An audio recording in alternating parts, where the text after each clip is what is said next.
Welcome friends to বিদ্যার্থী। আমরা আজকে যে চ্যাপ্টারটা স্টার্ট করব এটা হচ্ছে বেসিক সায়েন্সের ফিজিক্স থেকে স্টার্ট করব। আজকে চ্যাপ্টারটার নাম হচ্ছে মোশন। ওকে, তো what is motion?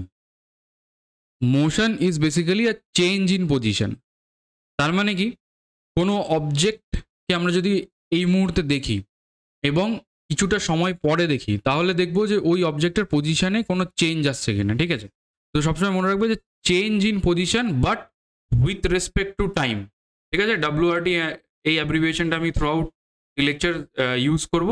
This means with respect to time.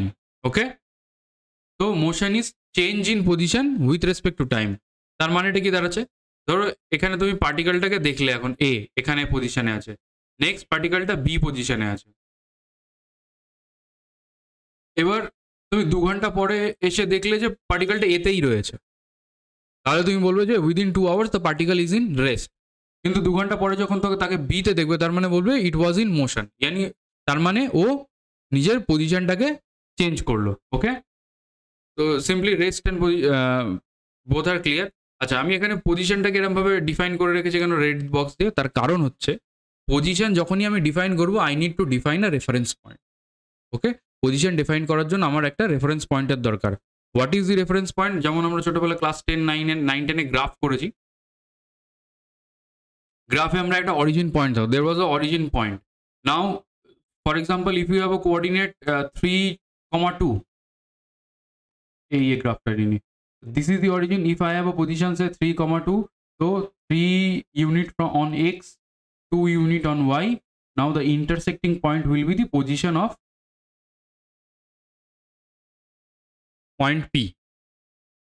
So therefore, whenever we say the position, we define a position of the particle, we need to define the reference point. সবসময় আমাদেরকে একটা reference point define করতে হবে। ওকে, and always remember that rest and motion are relative, and this relativity comes from the point of view of observer. সবসময় অবজারভারের দিক থেকে আমাদেরকে এটাকে ডিফাইন করতে হবে। অবজারভার সিম্পলিসিটির জন্য আমরা এই লেকচারে ধরে নেবো যে observer is someone who is recording the data or who is observing the motion. Okay, rest and motions are relative and defined from the point of view of observer. এবার রিলেটিভ কিভাবে বুঝবো? খুব সিম্পল, ছোটবেলা থেকে একটা example আমরা পড়ে থাকি যে একটা ট্রেনে যদি আমরা ট্রাভেল করি, ট্রেনের সিট জানলা দিয়ে দেখলে বাইরের গাছগুলোকে উল্টো দিকে যাচ্ছে বলে মনে হবে। That means the trees are actually at rest. এখানেও ঠিক আছে, with respect two hmm? With respect to the someone who is standing on the ground.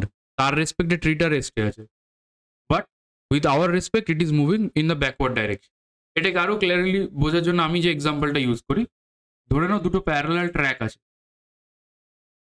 একটা ট্র্যাক 1 ট্র্যাক 2। ট্র্যাক 1 এবং ট্র্যাক 2 এর দুটো ট্রেনই ভি ভেলোসিটিতে যাচ্ছে, একই ডাইরেকশনে যাচ্ছে, দুটোরই স্পিড সেম, একই স্পিড নিয়ে যাচ্ছে। এখানে একটা এ লোক আছে, এখানে একটা বি লোক আছে, যখনই একই স্পিডে যাবে, একই ডাইরেকশনে প্যারালালি যাচ্ছে, তখন দুজনে দুজনকে রেস্টে দেখবে। এইটা তোমরা দেখেছো, দুটো যখন যায় তখন রেস্টে দেখি। ঠিক আছে, আমার তো অফিসে যাওয়ার সময় এই জিনিসটা আমি অবজার্ভ করি, তোমরা অবজার্ভ করে কিনা জানি না। ট্রেনে বসলে যখন দেখবে তোমার ট্রেনটা হয়তো রেস্টে রয়েছে, স্টেশন ছাড়েনি, কিন্তু পাশের ট্রেনটাকে তুমি যদি মন দিয়ে দেখো, যখন পাশের ট্রেনটা মুভ করা স্টার্ট করবে, you feel like your train is also moving. ঠিক আছে, এটা কোনোদিন খেয়াল করে দেখবে, এক্স্যাক্টলি ফিলটা এমন আছে যেন একদম মোশনে আছে। আর তুমি যখনই অন্যদিকে দেখবে, তখন যখন দেখবে না তোমারটা দাঁড়িয়ে আছে, তখন ওই ইয়েটা কেটে যায়, মানে ব্রেন ওটা নিতে পারে না। মানে খুব সুন্দর ব্যাপার, মানে অ্যাকচুয়ালি আমি ফিল করেছি, এরকম দেখেছি, অবজার্ভ করো। কিন্তু যদি দুজনের স্পিডে মিসম্যাচ থাকে, if the speed is different, then they will see that they are both in motion. Okay, A will see that B is in motion, B will see that A is in motion. Okay, so motion and rest are always relative. Even আমরা এখন এই আর্থে যদি ট্রিগুলো, যেমন ট্রিগুলো আমরা বলছি যে with respect two ground ওটা রেস্টে আছে, but if you see in a cosmic view, মানে বড় ইয়েতে তোকে যদি দেখো ওয়ার্ল্ড ভিউতে, তাহলে earth is rotating, so they are also rotating with the earth, that means they are also in motion. So we can't say that something is in absolute motion or in absolute rest. Okay, সবসময় মনে রাখবে everything is motion and rest are relative. তো কেউ রেস্টে আছে না মোশনে আছে, আমাকে ডিফাইন করতে গেলে we need some reference point যার রেসপেক্টে আমরা ওটাকে বলবো। আচ্ছা, এবার তোমরা বলতে পারো যে সব যদি মোশনেই থাকে, why not say that everything is in absolute motion? Because to define the absoluteness of the motion, you need to define an point which is at absolute rest. ঠিক আছে, এইটা কোনোদিন সম্ভব নয়, ওই জন্য সবসময় আমরা বলি যে everything is in relative motion and relative rate. Okay, minute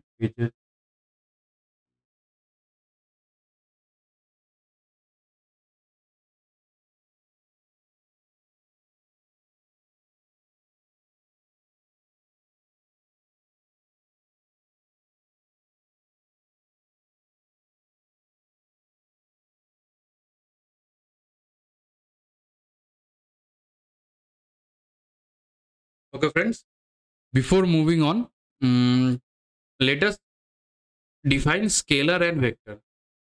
কারণ আমরা স্পিড, ভেলোসিটি, ডিস্টেন্স, ডিসপ্লেসমেন্ট এগুলো যখন পড়বো তখন এই স্কেলার অ্যান্ড ভেক্টরের এই কনসেপ্টটা বারবার আসবে।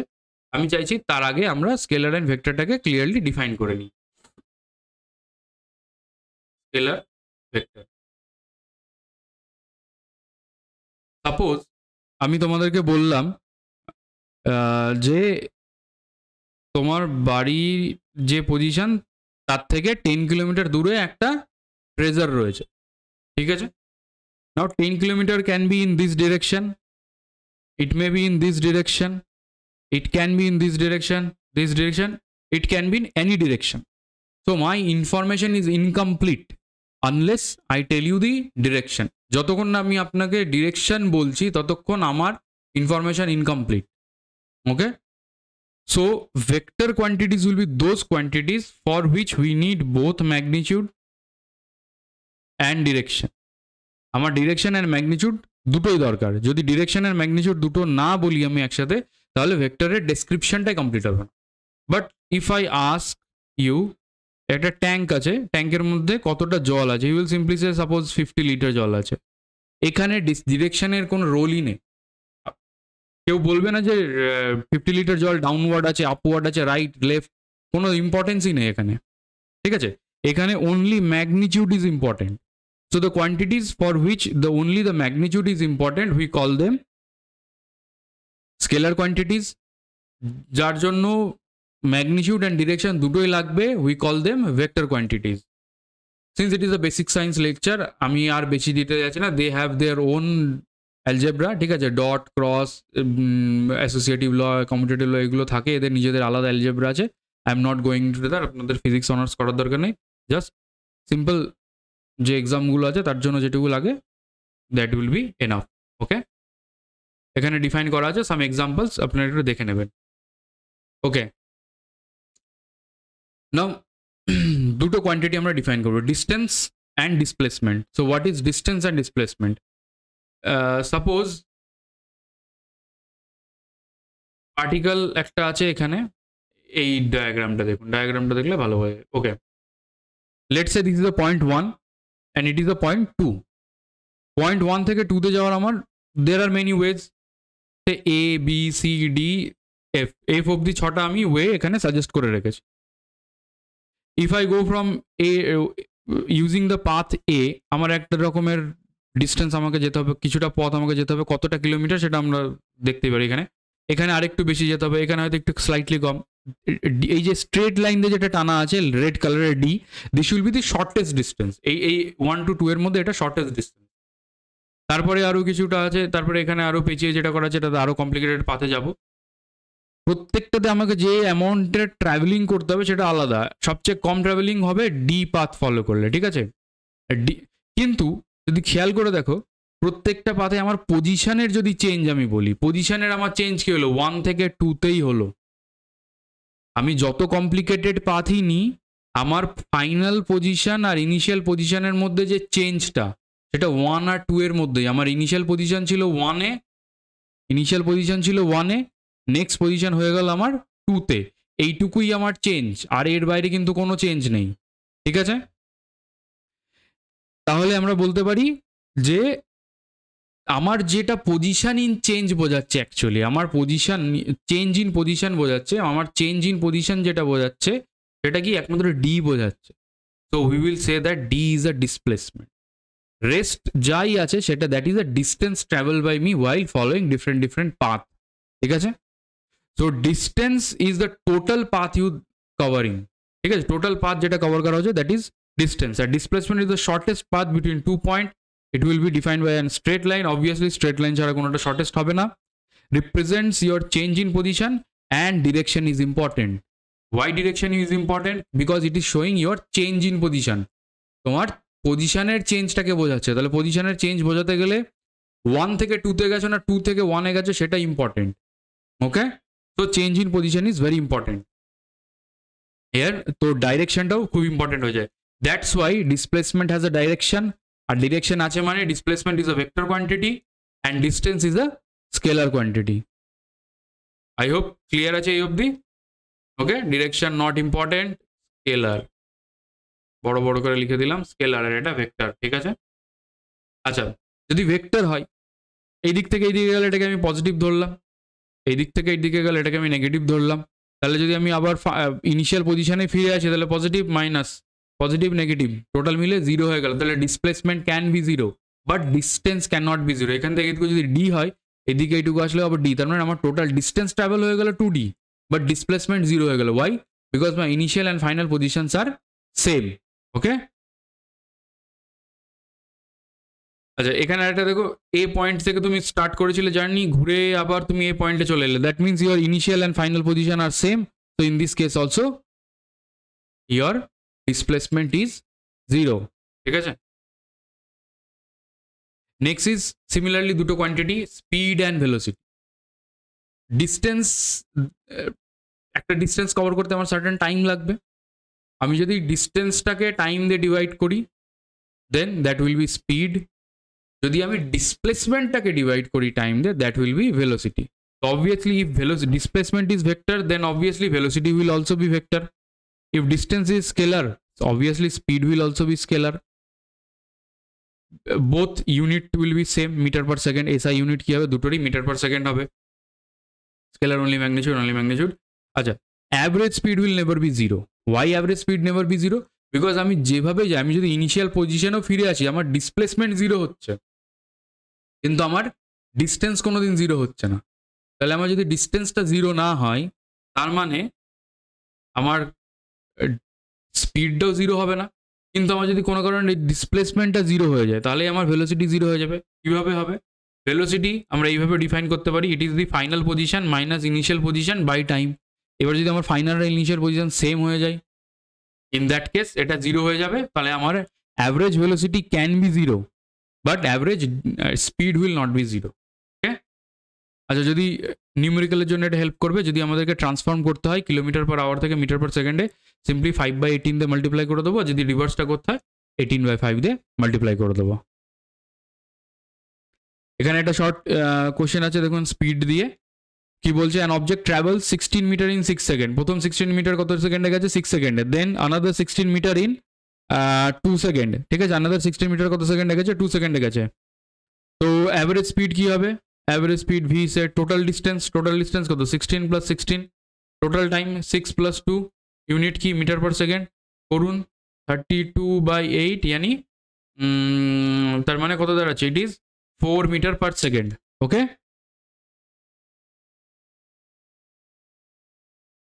ওকে নেক্সট ইজ অ্যাক্সেলারেশন। এবার ভেলোসিটি আছে, ধরেন আপনি বাইক স্টার্ট করেছেন, তাহলে এই পয়েন্ট থেকে আপনাকে বি পয়েন্টে যেতে হবে। You need to travel from A to B. You have started the bike, initially you were at rest, that means your velocity will be 0।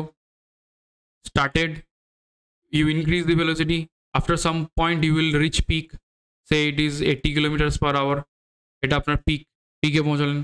তারপরে ট্রাফিক জ্যাম কমলো 60, 40, up and down and you reach your destination. So throughout the velocity you may say that it is a 50 kilometer path, I covered it in 2 hours, so my average velocity is 25 kilometer per hour, but your speed was increasing at each point and decreasing at each point. কোনো কোনো জায়গায় আপনার বাড়ছিল, কোনো কোনো জায়গায় কম ছিল, কিন্তু অন অ্যান অ্যাভারেজ আমরা বলতে পারি 25 km/h স্পিডে আপনি গেছেন। So here comes the acceleration. Whenever there is an increase in velocity, we will call it accelerated motion. আর অ্যাক্সেলারেশনকে কিভাবে ক্যালকুলেট করা হয়, ডিফাইন করা হয়? Acceleration is simply rate of change of velocity. Rate of change of velocity মানে velocity change divided by time. So acceleration is basically v minus u by t. Velocity minus time, final velocity minus initial velocity divided by time. Okay? Unit is meter per second square. কিভাবে এলো? Metre per সেকেন্ডকে divide করলাম second দিয়ে, তাহলে 2 second, metre per second square. ইউনিটটা মনে রাখবেন। It is also vector quantity, ভেলোসিটির উপর ডিপেন্ডেন্ট। ভেলোসিটি যদি ভেক্টর হয় তাহলে acceleration will also be vector. আচ্ছা, যদি ইনক্রিজ হয় দেন আমরা অ্যাক্সেলারেশন বলি, যদি ডিক্রিজ হয় অ্যাক্সেলারেশন, বাংলা হচ্ছে ত্বরণ। এই দুটো জানেনি, তাও আমি বলে দিচ্ছি, কেউ কেউ যদি হয়, যদি সায়েন্স ব্যাকগ্রাউন্ড না থেকে থাকে তাহলে হয়তো হতে পারে, অবশ্যই ক্লাস 10 অবধি সবাই এটা পড়ে থাকেন। স্পিডের বাংলা কি? আর ভেলোসিটির, স্পিডের হচ্ছে ভেলোসিটির হচ্ছে বেগ, আর এটা দ্রুতি। ঠিক আছে, তো স্পিড অ্যান্ড ভেলোসিটি পপুলার, আপনি এটাই মনে রাখবেন। হ্যাঁ, ভেক্টর কোয়ান্টিটি, রিটার্ডেশন আর ডিসিলারেশন। রিটার্ডেশনও বলা হয়, ডিসিলারেশনও বলা হয়, কখনো নেগেটিভ অ্যাক্সেলারেশনও বলা হয়।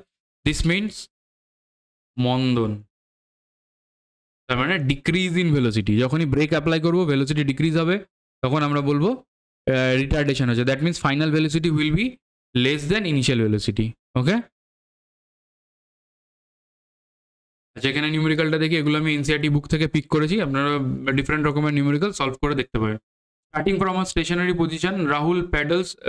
যদি আপনারা কেউ এর মধ্যে রেলওয়ে বা যেই দিচ্ছেন বা এনটিপিসি দেবেন মনে করে থাকেন, তাহলে ওতে দেখবেন সায়েন্সগুলো বেসিক সায়েন্স এরকমই আছে, মানে এনসিআরটিতে যেরকম দেওয়া আছে ওই লেভেলেরই আসে, খুব ডিফিকাল্ট আসে না।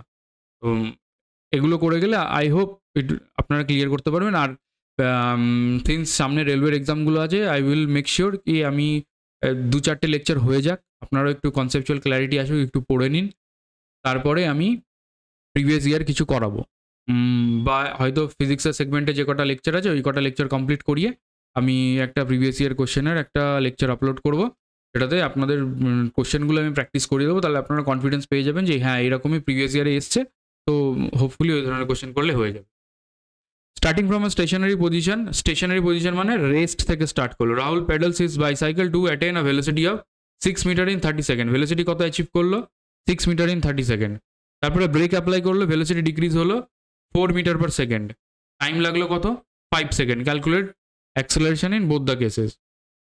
প্রথম কেস দেখো, case 1, it was 0, it reached 6 meter per second, time taken was 5 seconds. Sorry, 30 seconds. Time taken was 30 seconds. So formula is simple, 6 final velocity minus initial velocity divided by time, unit is meter per second square, করলে কত আসছে? 0.2 I guess, 0.2 meter per second square. Case 2 is finally হয়েছে 4, initially ছিল 6 divided by 5 second minus 2 divided by 5, 0.4 meter per second square. Okay, simple আছে। Next is uniform motion. Now what is uniform motion? Uniform motion তখন বলবো when the acceleration is 0. Uniform কোনো জিনিস uniform বলতে কি বোঝায়? সেম, ঠিক আছে, থ্রু আউট যদি সেম থাকে, একই রকম থাকে, তাহলে তাকে আমরা ইউনিফর্ম বলবো। বাট অ্যাক্সেলারেশনই যদি 0 হয়, ইন দ্যাট কেস কি হচ্ছে? ভেলোসিটি ইনক্রিজও করছে না, ভেলোসিটি ডিক্রিজও করছে না, তো এন্টায়ার পাথ ধরে আমার ভেলোসিটি সেম থাকছে। So I will say that the motion is uniform. Okay, that means equal distance is covered in equal time. Okay, এই যে ব্লু লাইনটা দেখুন, এটা ইউনিফর্ম মোশন। কেন? প্রথম 1 সেকেন্ডে 2 মিটার, নেক্সটটাতেও 2 মিটার, তারপরে 2 করে যাচ্ছে, তার মানে ইচ সেকেন্ডে ও 2 মিটার করে যাচ্ছে। তো এখানে ভেলোসিটি কত হয়ে যাচ্ছে? 2 metre per second throughout same রয়েছে। এখানে দেখুন এখানে যদি ক্যালকুলেট করি ফার্স্ট সেকেন্ডের জন্য it will be 2 metre per second, এখানে 3 মিটার পার সেকেন্ড, এখানে আবার 1 মিটার পার সেকেন্ড। তো it is varying, so it is not in uniform motion but the blue line is in uniform motion. Another thing যেটা মনে রাখার বিষয় সেটা হচ্ছে uniform motion always happen in straight line. এটা মনে রাখবেন, always happen in straight line. ধরে নিন এটা এই ডাইরেকশনে যাচ্ছিল 2 মিটার পার সেকেন্ড ভেলোসিটি নিয়ে, আবার নিচের দিকে গেল 2 মিটার পার সেকেন্ড ভেলোসিটি নিয়ে। এখানে আপনার মনে হতে পারে ম্যাগনিটিউড তো সেম আছে, কিন্তু আমি কি বলছি, velocity is magnitude plus direction. So even if the direction is changing though the magnitude is same, we will say that the velocity has changed and motion is not uniform. Okay, motion is not uniform, always happen in straight line, velocity does not change, যেটা বললাম আর কি। আচ্ছা, straight line মানে rectilinear motion, তার মানে uniform motion is also rectilinear motion. Rectilinear motion uniform মোশনের example, এটা মনে রাখবেন। Next is uniformly accelerated motion. এটা কিন্তু ইউনিফর্ম মোশন নয়, ইউনিফর্মলি অ্যাক্সিলারেটেড মোশন। তার মানে এখানে অ্যাক্সিলারেশনটা ইউনিফর্ম থাকছে। ওকে, এখানে অ্যাক্সিলারেশনটা ইউনিফর্ম থাকছে। For example, a is not zero but a is fixed, একটা সার্টেন নন জিরো ভ্যালু আছে। Rate of change of velocity is fixed. আচ্ছা, আমি এখানে ডিটেল ইকুয়েশনগুলোতে যাইনি যে ইকুয়েশন কীভাবে আসছে না আসছে। You are not appearing for 11-12 physics পড়ার দরকার নেই, জাস্ট ক্লাস 10 অবধি বেসিক যেটুকু আছে ওটুকু জানলেই হবে কম্পিটিটিভ এক্সামের জন্য। তো এর ডেরিভেশন দরকার নেই, বাট রিমেম্বার দিস ফর্মুলাস, যদি নিউমেরিক্যাল আসে করতে পারেন। ইনফ্যাক্ট WBCS-এও সায়েন্সটা বেশ ভালোই আছে। আপনি যদি BCS দেবেন মনে করে থাকেন, বা যারা BCS-এর জন্য প্রিপারেশন নিচ্ছেন, BCS-এর সায়েন্সটা ভালো মতনই আসে। আপনারা যদি এই লেকচারগুলো ফলো করেন টোটালি কাজ হয়ে যাবে আপনার। এই ফর্মুলাগুলো মনে রাখবেন, কারণ এনার্জি, ওয়ার্ক এনার্জির ওখানে কিছু কোশ্চেন আছে। অনেক সময় বুলেট, আমি মনে করতে পারছি না কোন ইয়ারে আমি করেছি, কিন্তু বুলেট পেনিট্রেশন এগুলোরও এসছে কোশ্চেন, মানে উডেন ব্লকে বুলেট পেনিট্রেট করে গেছে, তখন এই ফর্মুলাটা মোটামুটি কাজে লাগে। তো v stands for final velocity, u for initial velocity, a for acceleration, t for time. V square equal to u square plus 2as, s equal to ut plus half at. S is total distance travel. Okay, আচ্ছা, এখানে আমি loosely velocity স্পিডকে loosely বলবো, কারণ এখানে আমরা সবই 1D motion নিয়ে deal করছি। So I will speak of speed and velocity slightly loosely. আচ্ছা, যদি সেম আবভ ইকুয়েশনগুলোকে আমরা গ্র্যাভিটির জন্য মডিফাই করি তাহলে কি হবে? জাস্ট ডিস্টেন্সটাকে হাইট দিয়ে রিপ্লেস করে দেবো, আর অ্যাক্সেলারেশনকে জি, অ্যাক্সেলারেশন ডিউ টু গ্র্যাভিটি দিয়ে রিপ্লেস করে দেবো। কখন প্লাস দিতে হবে কখন মাইনাস দিতে হবে এটা মনে রাখবেন। If I am throwing a ball upward, তাহলে ওর ভেলোসিটি ওপরের দিকে বল ছুটছি, জি কাজ করছে নিচের দিকে। So g is opposing the motion, ঠিক আছে, g is opposing the motion, so it will act in a negative direction. তো upward motion এর জন্য negative, and when it is falling towards the ground, g is assisting the motion, so it will plus. Okay, এখানে downward মোশনে জি অ্যাক্সেলারেশনের মতো কাজ করে, আর upward মোশনে জি রিটার্ডেশনের মতো কাজ করে, ওই জন্য প্লাস মাইনাস দেওয়া আছে, minus for upward, g plus for downward. আর এটা মনে রাখবেন যখনই ফ্রি ফলের নিউমেরিক্যাল করবেন, এই ট্রিকগুলো মনে রাখবেন, এটাতে আপনি অনেক MCQ ক্যালকুলেশন ছাড়াই এলিমিনেট করে দিতে পারবেন। টপ পয়েন্টে velocity will always be zero. আপনি জাস্ট ইমাজিন করুন, আপনি একটা বলকে এরকম উপরে ছুঁড়েছেন, একটা পয়েন্টে গিয়ে স্টপ করছে, তবেই না ও নিচে পড়ছে। ও যদি একটা পয়েন্টে স্টপ করে নিচে নাই আসতো তাহলে আপনার দিকে পড়ছে কি করে? ঠিক আছে, তার মানে এই পয়েন্টে গিয়ে ওর ভেলোসিটি কি হচ্ছে, জিরো হচ্ছে, তারপরে নিচের দিকে আসছে। ওকে, সো টপে ভেলোসিটি জিরো হবে, পোটেনশিয়াল এনার্জি ম্যাক্সিমাম হবে। কাইনেটিক এনার্জি, ভেলোসিটি জিরো, তাহলে কাইনেটিক এনার্জিও মিনিমাম হবে, ইয়ানি জিরো হবে। নিচে যখন যাচ্ছে তখন কাইনেটিক এনার্জি ম্যাক্সিমাম হবে। Why? Because velocity is maximum, আর potential energy will be zero. এইটা মনে রাখলে মোটামুটি আপনার নিউমেরিক্যাল এমনি হয়ে যাবে। অনেক নিউমেরিক্যাল কিছু না করেই আপনি দেখবেন এলিমিনেশন করা যাচ্ছে।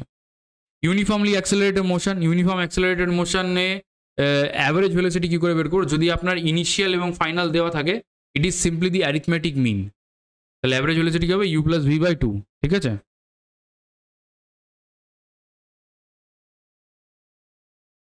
আচ্ছা, এইখানে একটা নিউমেরিক্যাল দিয়েছে, এটা করে দেখুন। Car accelerates uniformly from 18 kilometre per hour to 36 kilometre per hour. তাহলে প্রথমে 18 কিলোমিটার পার আওয়ার ছিল, মিটার পার সেকেন্ডে কনভার্ট করবো, কী করবো? 5/18 দিয়ে মাল্টিপ্লাই করবো। This is 5 metre per second, next is 36 kilometre হয়ে গেল, 5/18 দিয়ে মাল্টিপ্লাই করবো, it is simply 10 metre per second. এই চেঞ্জটা কত টাইমে এসছে? 5 সেকেন্ডে এসছে। আমাকে কি ক্যালকুলেট করতে হবে? যে অ্যাক্সেলারেশন। তো acceleration is final velocity minus initial velocity by time. It is simply 2 meter per second. Next আমাকে কি বলেছে? Distance covered. Distance covered এর আমরা ফর্মুলা কি জেনেছি? S equal to ut plus half a t square. U is initial velocity কত? 5 into time, 5 plus half into a. Acceleration is কত ছিল? সরি, এটা 1 হবে। acceleration is 1 into time is 5 square. Calculate করবেন যেটা আসবে। ওকে,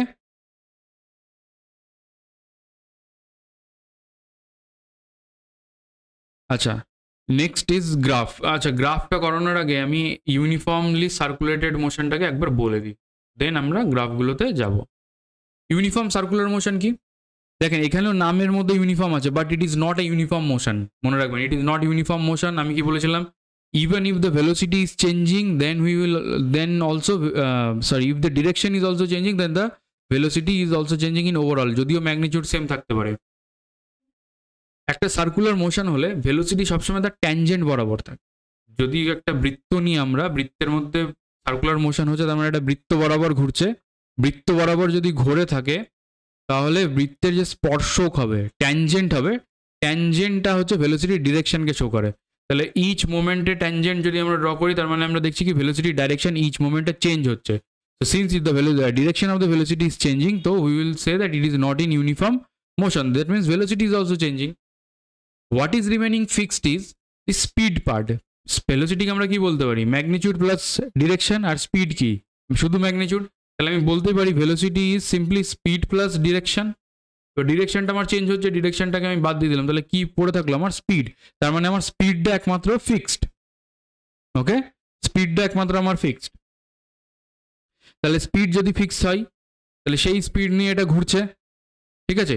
ওই জন্য এটাকে ইউনিফর্ম সার্কুলার মোশন বলে। কেন বলে? Because speed is same.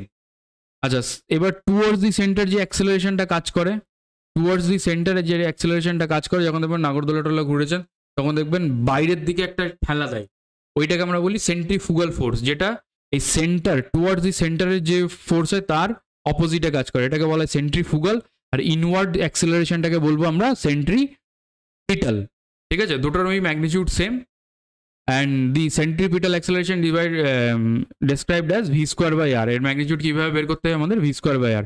এগুলো ডেরিভেশন দরকার নেই, শুধু মনে রাখবেন centrifugal outward, centripetal inward. Okay okay, now let's move on to the graph. দেখেন গ্রাফগুলো স্লাইটলি ইম্পর্টেন্ট এই জন্য আমি বলছি, কারণ এক তো বিসিএস একটু ডিপ কোয়েশ্চেন করে, ফরেস্ট সার্ভিস ওর ওই ধরনের এক্সামগুলোতে দিলে তখন এমসিকিউগুলো একটু স্ট্যান্ডার্ড দেয় ওরা, প্রিভিয়াস ইয়ার দেখে নেবেন। প্লাস যদি আপনাদের মধ্যে কেউ আরআরবি জেই টেইর এক্সাম দিয়ে দেবেন মনে করে থাকেন, বা এসএসসি জেই দেবেন মনে করেন, তখন এই ফিজিক্সের এই গ্রাফের এই নলেজগুলো আপনাদের কাজে লাগবে। ওকে, তবে এই পার্টটা আমি বলবো না সবার জন্য mandated. If you want to skip you may. এটা আমার মনে হয়েছে যে কেউ করায় না এগুলো, কোনো টিচারই আমি দেখিনি ইউটিউবে আপনার ফিজিক্সের বেসিক ফিজিক্স পড়া থেকে এইগুলো পড়ায়, কিন্তু I feel that these are important. এগুলো এক তো আপনার এমসিকিউগুলো করতে হেল্প করবে, আর আপনি যদি অন্য কোনো একটু টেকনিক্যাল এক্সামেরও কেউ প্রিপারেশন নিয়ে থাকেন তাহলে আপনাদের হেল্প হবে। ওকে, সো পজিশন টাইম গ্রাফকে কিভাবে ডিফাইন করবো? The vertical axis will represent the position, the horizontal axis will represent the time. আর যে টিল্টিংটা হয়, এই যে এখানে যে গ্রাফের টিল্টিংটা হবে with the time axis, it is called the slope. এখানে যেমন এখানে একটা ফ্ল্যাট লাইন এসে, ফ্ল্যাট লাইন মানে স্লোপ জিরো। আর পজিশন টাইম গ্রাফের স্লোপ মানেই হচ্ছে ভেলোসিটি, এটা মনে রাখবেন। পজিশন টাইম গ্রাফের স্লোপ মানেই হচ্ছে ভেলোসিটি।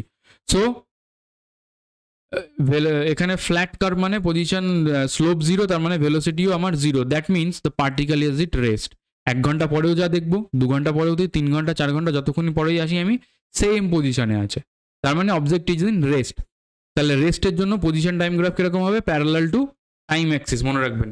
আরেকটা হচ্ছে স্লোপ যদি এরকম স্ট্রেট লাইন হয় তার মানে স্লোপ এখানে ফিক্সড, তার মানে velocity fixed. This is the example of uniform motion. Uniform মোশনে টাইম পজিশন গ্রাফ কিরকম হবে, পজিশন টাইম গ্রাফ এরকম স্ট্রেট লাইন হবে। যদি অরিজিন থেকে পাস করে পার্টিকেলটা তাহলে এরকম, যদি অরিজিন থেকে কিছুটা দূরে থাকে তাহলে এরকম হবে। ওকে, আচ্ছা যদি ইউনিফর্ম অ্যাক্সেলারেটেড হয়, পজিটিভ অ্যাক্সেলারেশন হলে এরকম আপওয়ার্ড শিফট থাকবে, দেখেন ট্যানজেন্টটা সব ক্রমশ আপওয়ার্ড যাচ্ছে। যদি ডাউনওয়ার্ড শিফট থাকে যে কোনো রকম হবে, এরকম গিয়ে এরকমও নামতে পারে, মানে এইটুকু অ্যাক্সেলারেশন ধরবে, এইটুকু ডিসেলারেশন। যদি ডাউনওয়ার্ড মুভমেন্ট থাকে তাহলে ওটা ডিসেলারেশন বলবো বা retardation, negative acceleration. Velocity time graph is the most important time graph, most important graph. Why? Velocity time গ্রাফের স্লোপ থেকে অ্যাক্সেলারেশনের ভ্যালু পাওয়া যায়, আর এরিয়া থেকে ডিস্টেন্স পাওয়া যায়। সবচেয়ে বেশি ইনফরমেশন এই রাখে। যদি প্যারালাল হয় তার মানে ভেলোসিটি ইজ ফিক্সড, তার মানে ইউনিফর্ম মোশন। ইউনিফর্ম মোশনের জন্য ভেলোসিটি টাইম গ্রাফ কী হবে, প্যারালাল টু টাইম অ্যাক্সিস। আর ইউনিফর্ম অ্যাক্সেলারেটেড মোশন যদি, মানে অ্যাক্সেলারেশন যদি আপনার ফিক্স থাকে তাহলে একটা স্ট্রেট লাইন। যদি ইনিশিয়াল ভেলোসিটি 0 তাহলে এখান থেকে যাবে, 0 লাইন থেকে পাস করবে। যদি ইনিশিয়াল ভেলোসিটি নন 0 হয় তাহলে এরকম একটা যাবে। এর ডাউনওয়ার্ড যা এরিয়া আছে এটাই হচ্ছে আপনার ডিস্টেন্স ট্রাভেল। এখান থেকে যদি এর নিচের যা এরিয়াটা আছে টোটালটা, এটা হচ্ছে আপনার ডিস্টেন্স ট্রাভেল। কী করে বের করে, দুটো ডিভাইড করে নিন, এটা একটা রেক্ট্যাঙ্গেল পেয়ে গেলেন, এটা একটা ট্রায়াঙ্গেল পেয়ে গেলেন, ঠিক আছে? করলে আপনার এরিয়া পেয়ে যাবেন। আর যদি অ্যাক্সেলারেশন ইনক্রিজ করে তাহলে অবভিয়াসলি এরকম একটা গ্রাফ হবে, আর যদি এরকম হয় অ্যাক্সেলারেশন ডিক্রিজ করে তাহলে এটা হবে। আচ্ছা এইখানে কিন্তু এটা মনে রাখবেন, অ্যাক্সেলারেশন কিন্তু ইনক্রিজ বা ডিক্রিজ করছে না, ইট is the velocity that is increasing or decreasing, ঠিক আছে? অ্যাক্সেলারেশন টাইম এখানে কি বলছি, পজিটিভ, তার মানে ভেলোসিটি ইজ ইনক্রিজিং, মানে ভেলোসিটি ক্রমশ ইনক্রিজ করে যাচ্ছে। আর এখানে কি বলছি, অ্যাক্সেলারেশনটা নেগেটিভ, তাহলে অ্যাক্সেলারেশন ভেলোসিটিকে ডিক্রিজ করাচ্ছে, কিন্তু ওই জন্য ভেলোসিটিটা ডিক্রিজের দিকে, ঠিক আছে? এখানে কিন্তু মনে করবেন না যে এটা অ্যাক্সেলারেশন বোঝাচ্ছে, এটা ভেলোসিটিকেই বোঝায় পজিশন টাইম গ্রাফের স্লোপ। জাস্ট এখানে পজিটিভ অ্যাক্সেলারেশন, এখানে নেগেটিভ অ্যাক্সেলারেশন। ওকে, তো মোটামুটি গ্রাফগুলোরও এই সিম্পল এই জিনিসগুলো মনে রাখবেন। This is enough for your basic science. Basic সায়েন্সের জন্য এগুলো এনাফ, খুব বেশি আপনাকে ইয়ে করতে লাগবে না, একদম ডিটেলে গিয়ে রিগারাস ফিজিক্স করার দরকার নেই। জাস্ট এইটুকু মনে রাখবেন, আর এই কো রিলেশনগুলো মনে রাখবেন, যে কি পড়ালাম এগুলোকে বেশি বেশি করে এমসিকিউ সলভ করে কো রিলেট করবেন, যাতে আপনার এমসিকিউ এর কাজ হয়েছে। ওখানে বসে আপনাকে ডিরাইভ করতে হবে না, অঙ্ক করার দরকার নেই, কিন্তু এইগুলো মনে রাখলে এমসিকিউ যেন ঠিকঠাকভাবে করতে পারেন। ওকে, থ্যাংক ইউ। যদি ক্লাস ভালো লেগে থাকে তাহলে লাইক, শেয়ার অ্যান্ড সাবস্ক্রাইব করবেন, বন্ধুদের মধ্যে শেয়ার করুন, যাতে সবাই যাতে এই বেনিফিটটা নিতে পারে। বাংলাতে আমাদের এটা নতুন ইনিশিয়েটিভ, আপনারা এটা করুন, টেলিগ্রাম চ্যানেল জয়েন করুন, এবং এই নোটসগুলো ওখানে আপনারা পেয়ে যাবেন। ওকে, তো this is all for my end. আজকের জন্য এটুকু, নেক্সট লেকচারে বাকিটা ডিসকাশন করব। Thank you.